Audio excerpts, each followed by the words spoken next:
रात 8 बजे के बुलेटिन के साथ मैं हूं दिव्या और आइए नजर डालते हैं अभी तक की 8 बजे की सबसे महत्वपूर्ण खबरों पर। नमस्कार, आप देख रहे हैं आंखें न्यूज 24 और मैं हूं दिव्या। बिहार की 5 सीट पर 16 मार्च को राज्यसभा का चुनाव होना। ऐसे महागठबंधन ने भी एक सीट पर अपना उम्मीदवार उतारा है। एनडीए की तरफ से 5 उम्मीदवार ने नामांकन किया है। वहीं तेजस्वी यादव ने महागठबंधन के विधायक के साथ ओवैसी और बसपा के विधायकों को बैठक में बुलाया था, लेकिन आज तेजस्वी यादव से मिलने अख्तरुल इमाम पहुंचे। मुलाकात के बाद कहा सकारात्मक बात हुई है। राज्यसभा में समर्थन को लेकर वो कहा कि हम अपनी पार्टी के आला कमान से भी बात करेंगे। हमने 15 को इफ्तार पार्टी का आयोजन कराया है, इसमें तेजस्वी यादव को भी आमंत्रित किया है। वहीं राजद के मुख्य प्रवक्ता शक्ति यादव ने कहा हमारे नेता से सकारात्मक बात हुई है, हम लोग जीतेंगे। ब्यूरो रिपोर्ट आंखें न्यूज 24। कि जो बात हुई है पॉजिटिव गुफ्तगू हुई है। अब बाकी मामला ये है कि हम लोग अपनी बात को माननीय नेता से पहुंचाएंगे हम लोग और उसके बाद बताएंगे आप लोगों को। Thank you. इस बार हमारा उम्मीदवार रहेगा। थैंक यू हो गया। अच्छा वो तो वक्त गुजर चुका है। ये बात नॉमिनेशन से पहले की थी। 15 तारीख को नेता हमारे यहाँ अफ्तार करेंगे, आप लोगों को भी दावत है, उस दिन सारी बात हो जाएगी। पॉजिटिव बात हुई है कि जो लोग भी इस वक्त दलितों की, अक़लियतों की, शोषितों की, पीड़ितों की लड़ाई लड़ रहे हैं, देश के हित में, जनहित में, बिहार के हित में ऐसी ताकतों को मुत्तहिद होना चाहिए। इस मामले में पॉजिटिव गुफ्तगू हम लोगों की हुई है, लेकिन जाहिर है कि मैं बिहार का प्रभारी हूँ। बैरिस्टर जनाब असदुद्दीन अवैसी साहब और हमारे एमएलए हजरात से हम लोग की मुलाकात होनी है, उसके बाद हम लोग आप लोगों से और बात कर लेंगे।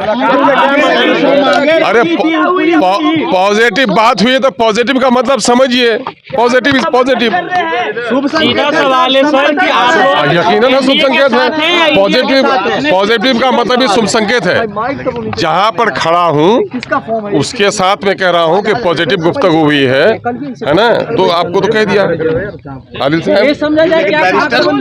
अरे भाई, बैरिस्टर असदुद्दीन अवैसी साहब जो हमारे सर्वमान्य नेता हैं, हमारी जो बात भी हुई है तेजस्वी साहब से हम लोग कन्वे करेंगे अभी बैरिस्टर जनाब असदुद्दीन अवैसी साहब से, और उसके बाद हम लोग और ब्रीफ करेंगे आपको।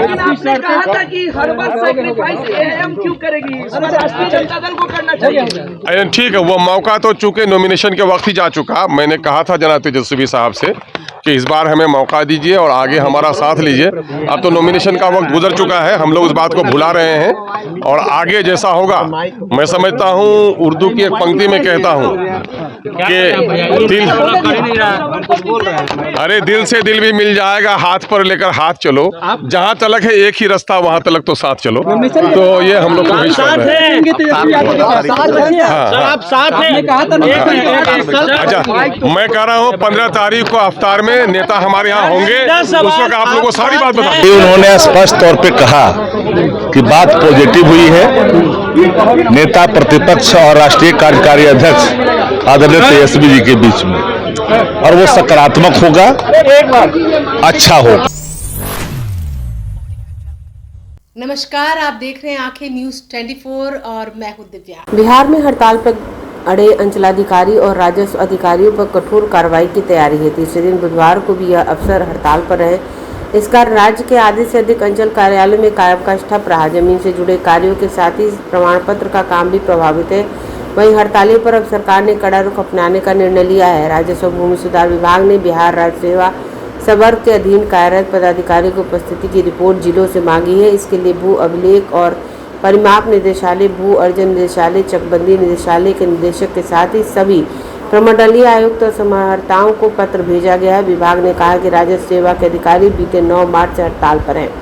2 फरवरी से आउट हड़ताल और इस बार 9 मार्च से शुरू हड़ताल में कितने पदाधिकारी कार्यस्थल पर कार्यरत है, इसकी सूचना विभाग को संलग्न विहित प्रपत्र में उपलब्ध कराएं। इसके तहत जिलों में हड़ताल में शामिल पदाधिकारी और कार्यरत पदाधिकारियों की रिपोर्ट मांगी गई है। रिपोर्ट के आधार पर विभाग अंचल कार्यालयों को बेहतर संचालन के लिए आवश्यक पहल करेगा, साथ ही हड़तालियों के विरुद्ध कठोर कार्रवाई कर सकता है। इधर बीते दिनों बिहार के उप मुख्यमंत्री और राजस्व भूमि सुधार विभाग के मंत्री विजय कुमार सिन्हा ने बिहार राजस्व सेवा के 5 पदाधिकारियों के त्यागपत्र को स्वीकार कर लिया है। उप मुख्यमंत्री विजय सिन्हा ने संबंधित जिलाधिकारियों से प्राप्त अनुशंसा पत्रों के आलोक में इन अधिकारियों के त्यागपत्र को उनके द्वारा दिए गए आवेदन की तिथि से प्रभावी मानते हुए स्वीकृति प्रदान की है। जिन अधिकारियों के त्यागपत्र स्वीकार किए गए उनमें वैशाली जिले के गोरोल अंचल के तत्कालीन अंचलाधिकारी अंशु कुमार का त्यागपत्र 19 दिसंबर 2025 के प्रभाव से स्वीकार किया गया है। वहीं रोहतास जिले के विक्रमगंज के राजस्व अधिकारी रहे राजन कुमार का त्यागपत्र 26 जून 2025 के प्रभाव से स्वीकृत किया गया है। इसी प्रकार सारण जिले के परसा के राजस्व अधिकारी रही शिवांगी पांडे का त्यागपत्र 7 मई 2025 से प्रभावी माना गया है। रोहतास जिले के राजपुर के तत्कालीन अंचलाधिकारी अंकिता वर्मा का त्यागपत्र 27 अगस्त 2024 के प्रभाव से स्वीकार किया गया है। इसके अतिरिक्त हाजीपुर सदर की राजस्व अधिकारी रही स्मृति कुमारी का त्यागपत्र 20 अगस्त 2025 के प्रभाव से स्वीकृत किया गया है। यह निर्णय जिलाधिकारी द्वारा भेजी गई अनुशंसाओं और संबंधित प्रक्रियाओं के पूर्ण होने के बाद लिया गया है। इस संबंध में औपचारिक आदेश जारी कर दिया गया है। इससे पहले बिहार के उप मुख्यमंत्री विजय कुमार सिन्हा ने राजस्व विभाग के 100 दिन पूरे होने के अवसर पर विभाग की उपलब्धियां गिनाई थी और हड़ताल पर चले गए अधिकारियों को सख्त चेतावनी दी थी। राजस्व विभाग में आयोजित संवाददाता सम्मेलन में सिन्हा ने कहा कि हड़ताल पर गए अंचलाधिकारी और राजस्व अधिकारियों ने किया अनुपस्थिति रहने के दिनों की गणना सरकार कर रही है। उन्होंने कहा कि यदि कोई अधिकारी ठीक से नौकरी नहीं करेगा तो उसकी सेवा समाप्त की जा सकती है। राजस्व भूमि सुधार मंत्री ने कहा था कि अगर नौकरी करनी है तो सेवा भाव से करें, जो लोग ढंग से काम नहीं करेंगे उनके खिलाफ कार्रवाई की जाएगी। उन्होंने कहा था यह मौसम हड़ताल का नहीं बल्कि काम करने का है। मार्च का महीना मिलकर काम करने और विभाग की प्रतिष्ठा बढ़ाने का है। नमस्कार, आप देख रहे हैं आंखें न्यूज 24 और मैं हूं दिव्या। प्रख्यात अर्थशास्त्री तथा प्रधानमंत्री की आर्थिक सलाहकार परिषद की सदस्य प्रोफेसर शमिका रवि ने बिहार के मुख्यमंत्री नीतीश कुमार की तारीफ की है। अपने एक आलेख में प्रोफेसर शमिका ने सीएम नीतीश कुमार के सुशासन की तारीफ करते हुए लिखा कि उन्होंने अपने प्रयासों से बिहार के लोगों के जीवन यापन में व्यापक बदलाव लाए हैं। जदयू के राष्ट्रीय कार्यकारी अध्यक्ष संजय कुमार झा ने एक्स पोस्ट पर यह जानकारी दी। प्रोफेसर शमिका रवि के आलेख को संजय झा ने एक्स पर शेयर करते हुए लिखा, प्रोफेसर शमिका रवि लिखती हैं कि मुख्यमंत्री नीतीश कुमार के कार्यकाल में बिहार में जीवन स्तर में पर्याप्त लाभ अर्जित किया, गरीबी में तेजी से कमी लाई, पोषण की किफायती क्षमता में सुधार किया तथा राष्ट्रीय औसत के साथ अपनी कुछ खाइयों को कम किया। अपने पोस्ट में उन्होंने कहा कि मुख्यमंत्री नीतीश कुमार की राजनीतिक स्थिरता और अच्छे शासन की विरासत को सही ढंग से वर्णित करते हुए प्रोफेसर शमिका रवि लिखती हैं कि 2011-24 के बीच बिहार की ग्रामीण वास्तविक मासिक प्रति व्यक्ति व्यय की वार्षिक वृद्धि दर 4.5% रही, जो अखिल भारतीय गति 3.1% से लगभग 50% तेज रही, जबकि हमारा शहरी वास्तविक CAGR 4.6% भारत के 2.6% को पार कर गया।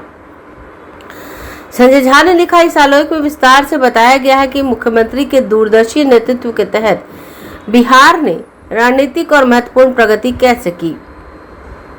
शमिका रवि ने अपने आलेख में लिखा कि दशकों तक बिहार को कथित तौर से बीमारू राज्य कहा जाता रहा। 1980 में इस शब्द के जरिए बिहार के कमजोर विकास की तरफ इशारा किया जाता था। बिहार की प्रशासनिक विफलता, कमजोर आधारभूत संरचना और थम चुके आर्थिक विकास ने उसे बीमारू राज्य की श्रेणी में लाया। यहाँ तक कि बिहार की उदाहरण बिहार विकास के मामले में लगातार फेल रहने वाले राज्य में दिया जाता था। हालांकि घरेलू उपभोग व्यय सर्वेक्षण 2011-12 और 2023-24 में नीतीश कुमार के शासनकाल में हुए विकास की तस्वीर सामने आई।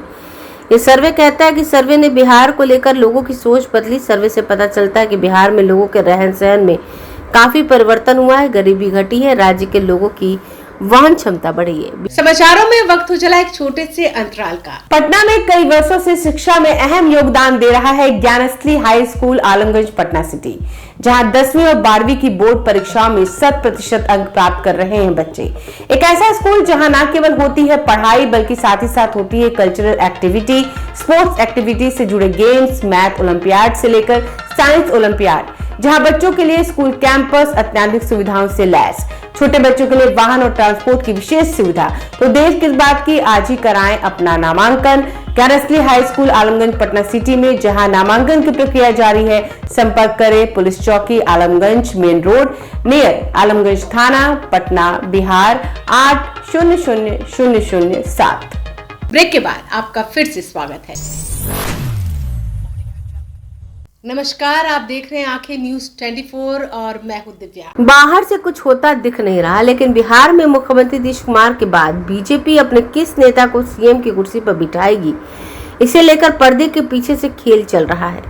5 दिन की समृद्धि यात्रा पर निकले नीतीश कुमार के साथ सरकार के नंबर 2 और भाजपा के उप मुख्यमंत्री सम्राट चौधरी भी सीमांचल में घूम रहे हैं। यात्रा की सभाओं में नीतीश और सम्राट की केमिस्ट्री मंचों पर दिख रही है। मधेपुरा में जब नीतीश हाथ हिलाकर जनता का अभिवादन कर रहे तो सम्राट हाथ जोड़े दिखे। ऐसा लग रहा था जैसे नीतीश किसी का परिचय करा रहे हो। अब अररिया से भी वैसी ही तस्वीर सामने आई है। करबद्ध सम्राट और हाथ लहराते नीतीश। सम्राट के स्वभाव भाव को डिकोड करने में भाजपा के वो सारे नेता परेशान है जिन्हें अप्रैल में अपनी किस्मत पलटने का अनुमान है। समृद्धि यात्रा के दौरान नीतीश कुमार अपने 2 दशक के शासनकाल दौरान बिहार की कानून व्यवस्था से लेकर परिवहन, बिजली और दूसरे क्षेत्रों में आए सुधार की याद दिला रहे हैं और कह रहे हैं कि वो आगे भी बिहार से जुड़े रहेंगे और नई सरकार को मार्गदर्शन देते रहेंगे। अगले 5 साल का प्लान बता रहे हैं। उनके साथ घूम रहे सम्राट भी नीतीश की तारीफों के पुल बांध रहे हैं और लोगों को भरोसा दे रहे हैं आगे भी सरकार नीतीश के हिसाब से चलेगी। केंद्रीय मंत्री गिरिराज सिंह भाजपा के सीएम चयन में नीतीश की संभावित भूमिका को यह कहकर पहले ही कबूल कर चुके हैं कि नई सरकार उन्हीं के नेतृत्व में बनेगी। मतलब नीतीश की पसंद और नापसंद भाजपा के सीएम चुनने में एक प्रभावी कारक साबित हो सकता है। चर्चा है कि नया सीएम नीतीश की तरह पिछड़ी जाति या उनके कोर समूह अति पिछड़ी जातियों से हो सकता है। मध्य प्रदेश, छत्तीसगढ़, उड़ीसा और दिल्ली में चर्चा तक से भी बाहर आए नेताओं को सीधे मुख्यमंत्री पद पर बिठाकर भाजपा ने जनता के साथ साथ अपने नेता कार्यकर्ताओं को भी रोमांच राजनीति का स्वाद चखा है। बिहार में 2 दशक से नीतीश कुमार के पीछे पीछे चली बीजेपी को राज्य में पहली बार जदयू से आगे चलने और एनडीए सरकार का नेतृत्व करने का मौका मिलेगा। बिहार में पहला मुख्यमंत्री चुनने जा रही भाजपा सरप्राइज देगी या जिन बड़े और चर्चित चेहरों के नाम चर्चा में चल रहे उनमें से किसी को एनडीए का विधायक दल का नेता बनाएगी। ये इस समय पहली बनी हुई है। दोनों डिप्टी सीएम, केंद्रीय राज्य मंत्री नित्यानंद राय, राज्य के मंत्री मंगल पांडे और दिलीप जायसवाल, विधायक संजीव चौरसिया, नीतीश मिश्रा का नाम रेस में गिना और गिनाया जा रहा है। बिहार में भाजपा के पास 89 विधायक, 22 विधान पार्षद के अलावा 4 राज्यसभा और 12 लोकसभा सांसद हैं। नमस्कार, आप देख रहे हैं आंखें न्यूज 24 और मैं हूं दिव्या। देश में बढ़ती गैस की किल्लत पर बिहार के डिप्टी सीएम सम्राट चौधरी ने कहा कि भारत सरकार ने 10% अतिरिक्त बढ़ाने का निर्देश दिया है। कोई भी कालाबाजारी करेगा तो शीघ्र कार्रवाई करेगी सरकार। जनता को सारी सुविधाएं मिलती रहे, इसका पूरा प्रयास सरकार करेगी। राज्यसभा चुनाव में महागठबंधन के दावे पर सम्राट ने कहा कि लालू जी का पूरा परिवार 2005 से हार रहा है और उन्हें हारने की आदत हो चुकी है। ये लोग सपना देखते हैं, दिन में इन्हें देखने दीजिए। ब्यूरो रिपोर्ट, आंखें न्यूज 24। भारत सरकार ने साफ साफ गाइडलाइन भी जारी किया है, 10% अतिरिक्त भी बढ़ाने का निर्देश दिया है और कोई भी कालाबाजारी करता है तो शीघ्र कार्रवाई करेगी सरकार। एकदम जनता को सारी सुविधा मिलते रहे, इसका पूरा प्रयास करें। सर, महागठबंधन की तरफ से दावा किया जा रहा है कि राज्यसभा चुनाव में जीत होगी उनके, 5वीं सीट उनकी होगी। लालू जी का परिवार 2005 से हार रहा है और हारने की आदत हो चुकी है। ये लोग सपना देखते हैं, दिन में देखने दीजिए। 10% अतिरिक्त भी बढ़ाने का निर्देश दिया है और कोई भी कालाबाजारी करता है तो शीघ्र कार्रवाई करेगी सरकार। एकदम जनता को सारी सुविधा मिलते रहे, इसका पूरा प्रयास करें। सर, महागठबंधन की तरफ से दावा किया जा रहा है कि राज्यसभा चुनाव में जीत होगी उनके, 5वीं सीट उनकी होगी। लालू जी का परिवार 2005 से हार रहा है और हारने की आदत हो चुकी है। ये लोग सपना देखते हैं, दिन में अगर आपने अभी तक हमारे चैनल को सब्सक्राइब नहीं किया है तो हमारे चैनल को जल्द से जल्द सब्सक्राइब करें, लाइक करें और शेयर करें और ताजा तरीन खबरों के लिए लगातार जुड़े रहें आंखें न्यूज 24 के साथ।